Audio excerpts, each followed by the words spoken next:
ગુલાબનું ફૂલ બનાવતા શીખીશું. તો ચાલો શરૂઆત કરીએ. ગુલાબ બનાવવા માટેની જરૂરી સામગ્રી: એક કાતર, ગોળ આકારનું ઢાંકણ, ફેવિકોલ,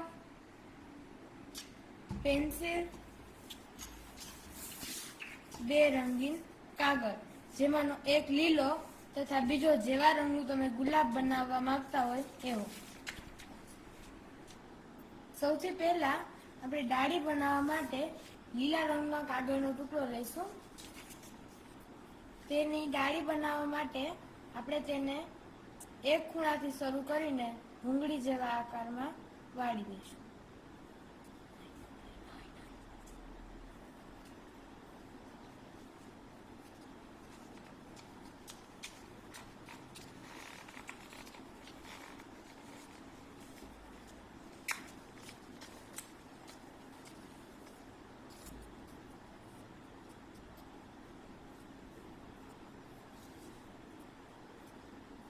ભૂંગળીના છેડાને આપણે ફેવિકોલની મદદથી ચિપકાવીશું.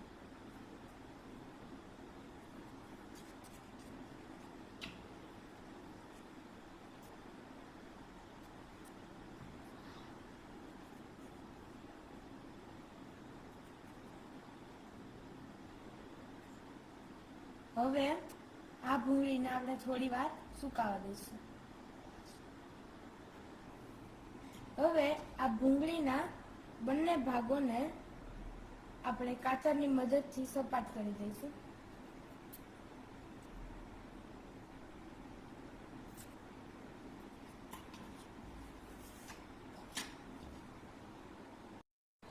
હવે તમારે જે રંગનું ગુલાબ બનાવવું છે તે રંગના કાગળનો એક ટુકડો લો, તેને પર ગોળાકાર ઢાંકણને ગોઠવી દો અને પેન્સિલ વડે એક ગોળાકાર દોરો.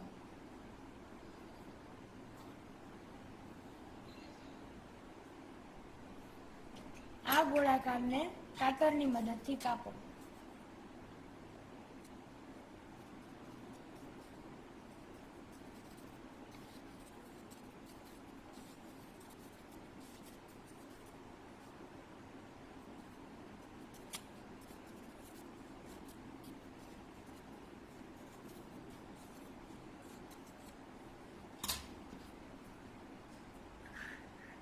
હવે આ વર્તુળાકારને મધ્ય ભાગથી કોઈ એક છેડેથી કાપી દો,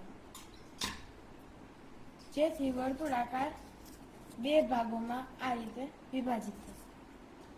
હવે ફેવિકોલની મદદથી તેના એક ભાગની કિનારી પર ગમ લગાવો તથા બીજા ભાગની નીચેના ભાગની કિનારીને આ ગમ ઉપર આ રીતે ચોંટાડો, જેથી કોન આકાર બનશે.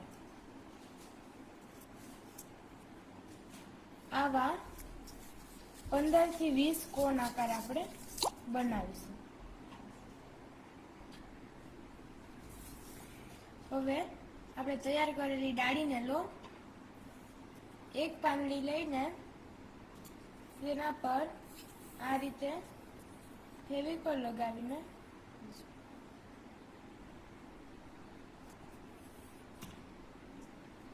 તેને ડાળીના ઉપરના ભાગે આ રીતે આપણે ચોંટાડીશું.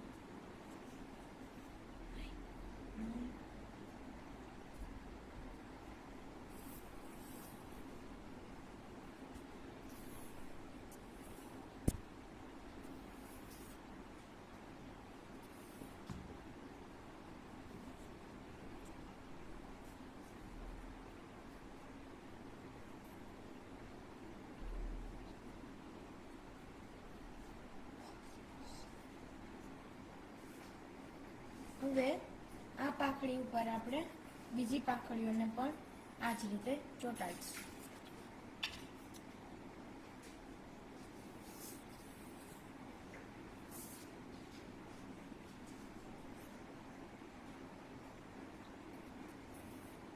ધ્યાન રહે, બીજી પાંખડી પહેલી પાંખડીથી થોડી નીચેના ભાગે ચોંટાડીશું. આ રીતે.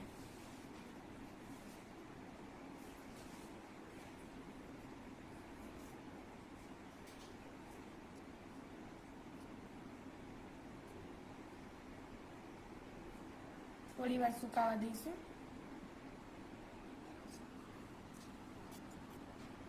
પછીની પાંદડીને તેની સાથે જ લગાવીશું, નીચે કે ઉપર નહીં.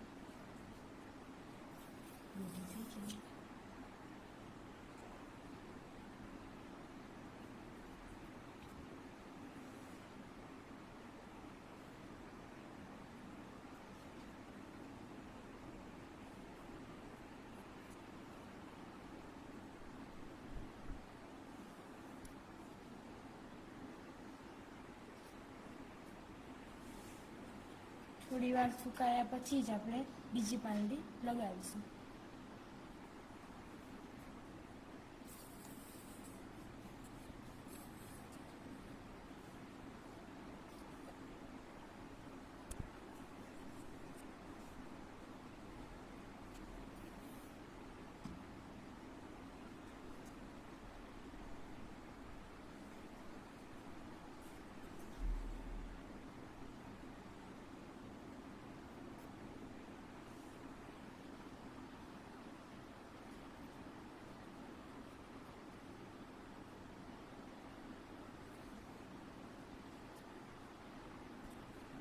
આ જ રીતે આપણે બધી જ પાંદડીઓ લગાવી દઈશું.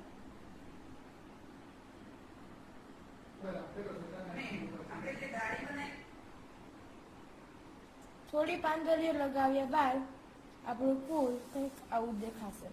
હજુ તેમાં વધારે પાંદડીઓની જરૂર છે, આથી આપણે થોડી વધારે પાંદડીઓ લગાવી. થોડી વધુ પાંદડીઓ ચોંટાડતા ગુલાબ કંઈક આવું દેખાશે. હજી વધુ પાંદડીઓની જરૂર હોય આપણે વધારે પાંદડીઓ લગાવીશું.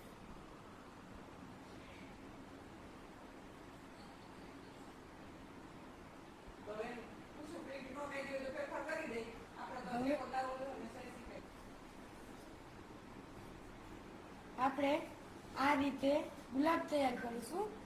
હવે ગુલાબના વજ્રપત્ર તથા ડાળી પરના પાંદડા બાકી રહેશે. તે બનાવવા માટે એક ગ્રીન કલરનો કાગળ લો, તેને વચ્ચેથી આ રીતે વાળો, તેના પર પેન્સિલની મદદથી નાની પાંદડી જેવું આકૃતિ દોરો.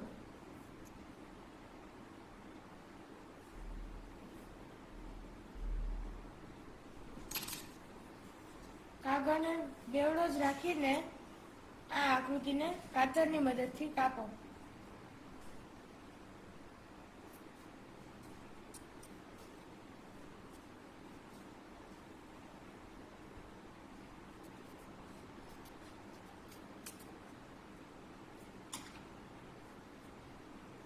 વજ્રપત્રનો આકાર કંઈક આવો થશે.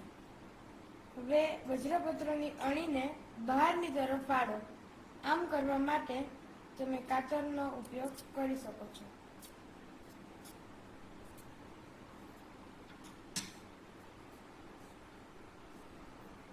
આવા બીજા થોડા વજ્રપત્રો તૈયાર કરો.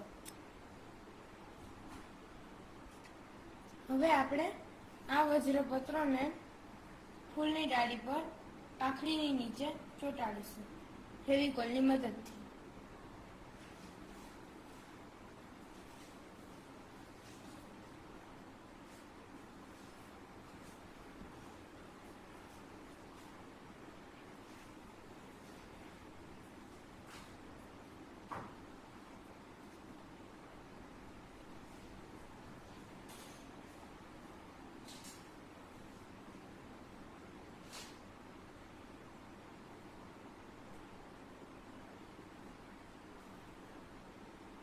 આ રીતે વારાફરતી આપણે બધા જ વજ્રપત્રોને ફૂલ પર ચોંટાડી દઈશું.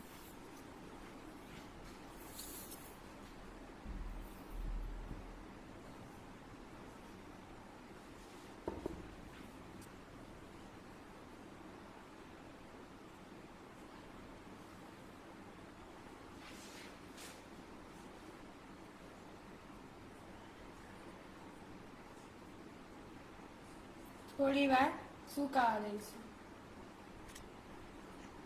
આ રીતે બધા જ વજ્રપત્રોને ફૂલ પર લગાવી.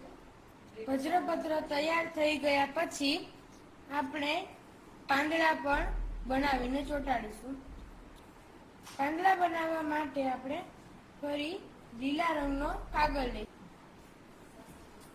આ કાગળ પર આપણે તેને બેવડો વાળીને પેન્સિલથી અડધા પાંદડા આકાર જેવું આકૃતિ દોરીશું.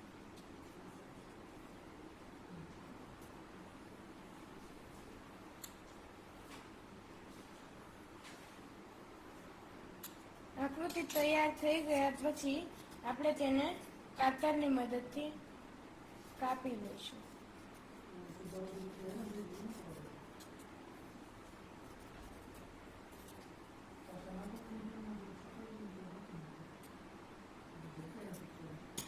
પાંદડાનો આકાર કંઈક આવો થશે. આ પાંદડાને ગુલાબના પાંદડા જેવું બનાવવા માટે આપણે તેની કિનારી પર નાના નાના ત્રિકોણ આકાર બનાવીશું. આ માટે કાતરની મદદથી આ મુજબ કાપા પાડીશું.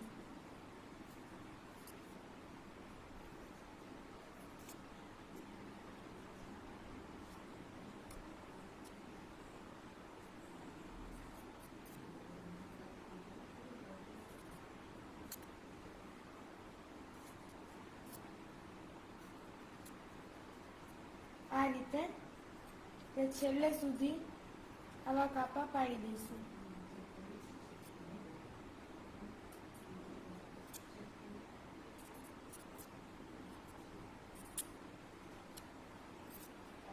હવે પાડેલ કાપાની વિરુદ્ધ દિશામાં કાતર રાખીને આપણે ફરી એકવાર કાપા પાડીશું, જેથી કરીને ત્યાં નાના નાના ત્રિકોણ આકારની રચના થશે.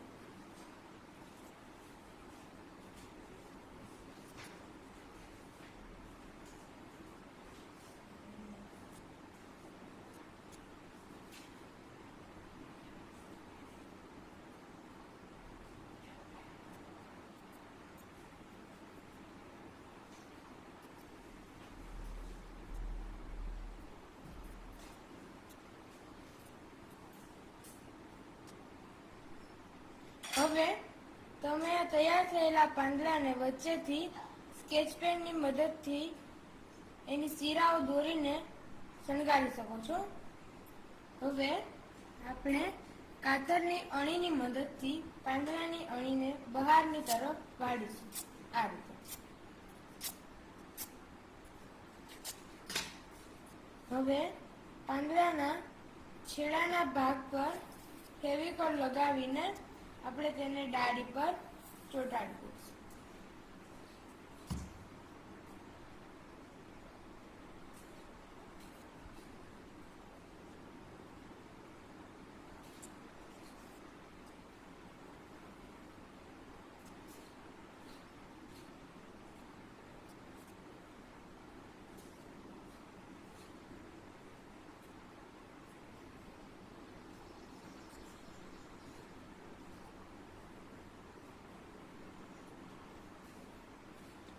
આ રીતે આપણે બીજું પર્ણને પણ ચિપકાવીશું અને આપણા ગુલાબને તૈયાર કરીશું. આપણું ગુલાબ હવે તૈયાર છે,